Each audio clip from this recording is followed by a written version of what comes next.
Продолжаем рассказывать о самых заметных событиях. В студии Сергей Михедов. Здравствуйте. Коротко о главных темах к этому часу. Растет число новых случаев коронавируса в Якутии. Среди основных причин – массовые мероприятия.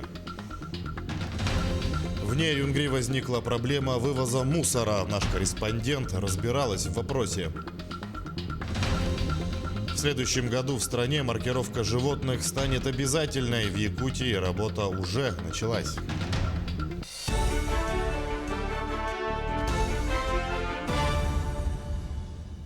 216 новых случаев коронавируса выявили в Якутии за сутки. Об этом сообщила замруководителя оперштаба региона Ольга Балабкина на брифинге сегодня.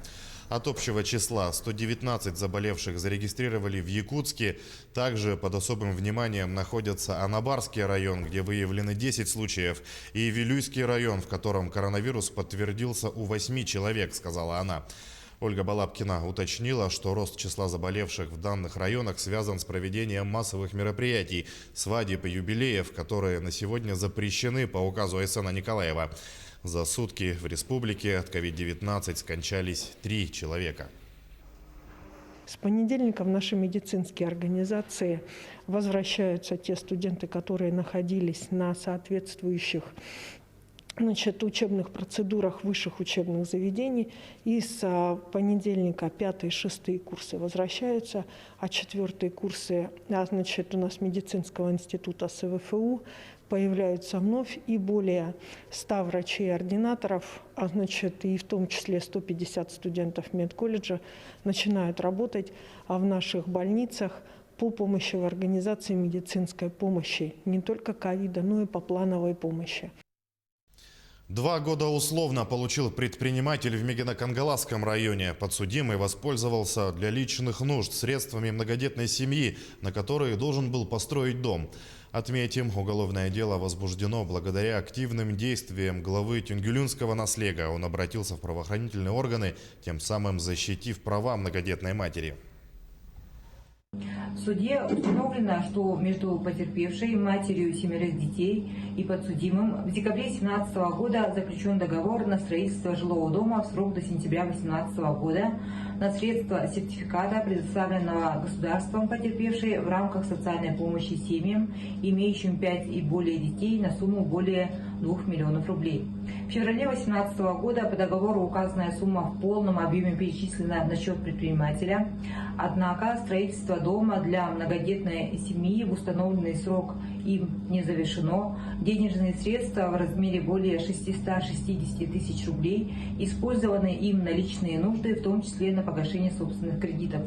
По результатам рассмотрения уголовного дела суд с учетом позиции государственного обвинителя назначил подсудимому наказание в виде 2 лет лишения свободы условно с испытательным сроком на 2 года. С него также в пользу семьи взысканы средства, не затраченные на строительство дома, в сумме более 600 тысяч рублей. В настоящее время приговор суда не вступил в законную силу. В Нерюнгри возникла проблема вывоза мусора. 3 года назад в республике началось внедрение новой системы обращения с отходами. По ряду причин изменились объемы и состав мусора. В данном вопросе попыталась разобраться Ирина Кичигина. Жители Нерюнгри обращаются в управляющие компании с претензией, что контейнеры и прилегающая к ним территория завалены грудами мусора. Приходится объяснять, что функцию по вывозу мусора осуществляет другая организация, а именно муниципальное унитарное предприятие «Переработчик». Для того, чтобы дворы и мусоропроводные камеры были чистыми, необходимо очищать контейнеры не реже 3-4 раз в неделю. На сегодняшний день, согласно графику, погрузка мусора должна осуществляться 2 раза в неделю.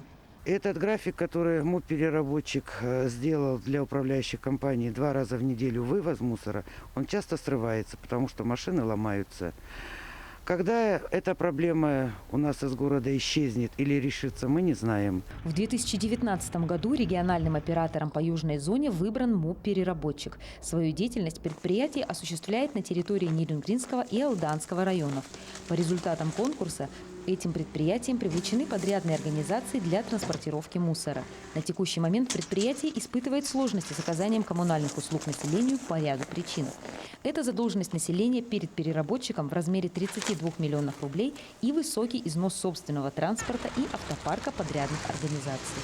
К декабрю, к 22 декабря мы ожидаем поступления 4 новых единиц техники. То есть автопарк будет увеличен и, соответственно, мы будем иметь возможность улучшить качество оказываемых услуг. На сегодняшний день для того, чтобы снять напряженность по вывозу мусора, нами организован двухсменный режим работы. И вывоз мусора переведен на поквартальный. То есть машина заходит в квартал и убирает весь объем отходов. Перед региональным оператором, помимо вывоза мусора, стоят и другие задачи. Это запуск сортировочного процесса отходов на полезные фракции, а также строительство мусоросортировочного комплекса. В этом направлении ведется активная работа. Но без своевременной оплаты услуг населением провести данные мероприятия будет труднее. Ирина Кичигина, Захар Головин, Вадим Барашков, Нерюнгри.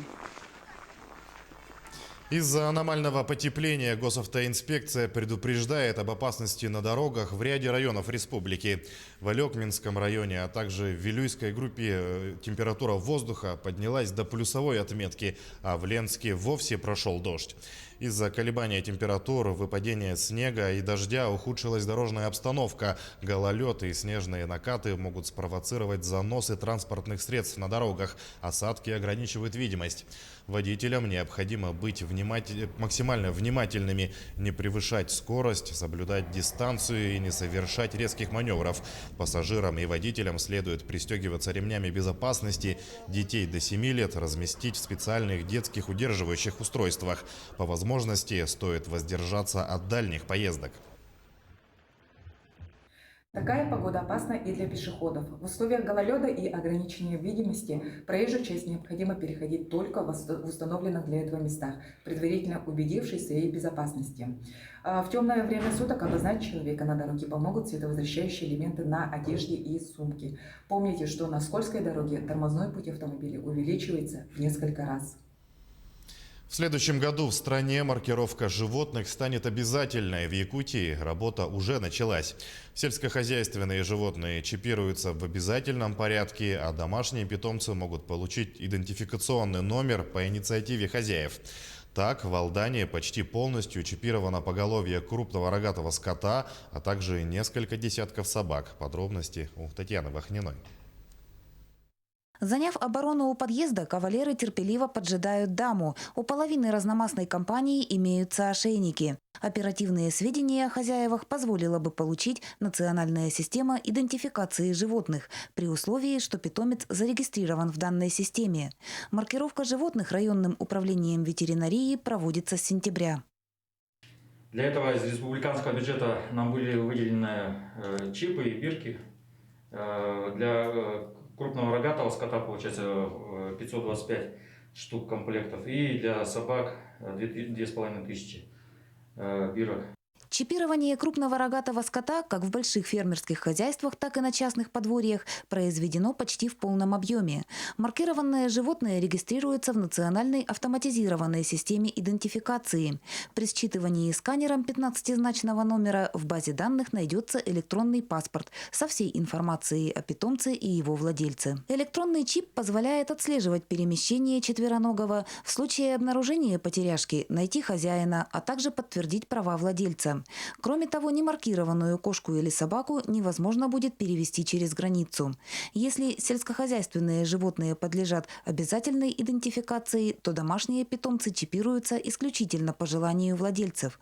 Однако пока в данном вопросе собаководы активности не проявляют. Да, население еще побаивается чипировать. Допустим, с сельхозживотными, с КРС, с крупным рогатым скотом, лучше у нас обстановка обстоит. В настоящее время маркировка произведена нескольким десяткам собак, попавших в городской пункт передержки.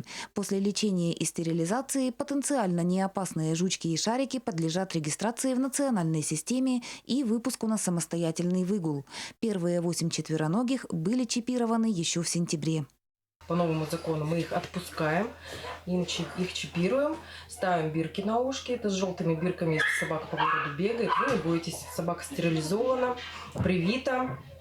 Маркировка сельскохозяйственных животных производится бесплатно. Чипирование кошки или собаки обойдется владельцу в 300 рублей. Сотрудники управления ветеринарии Алданского района проводят активную просветительскую работу с владельцами животных. Ожидается, что с 2021 года маркирование питомцев станет обязательным. Татьяна Вахнина, Алдан.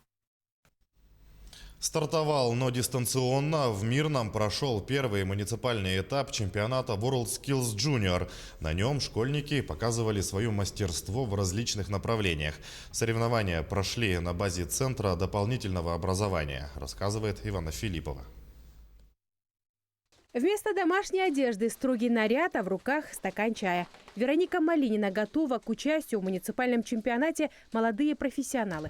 Не скрывает, дистанционный формат неудобный. Привыкла к личному общению, но что поделать.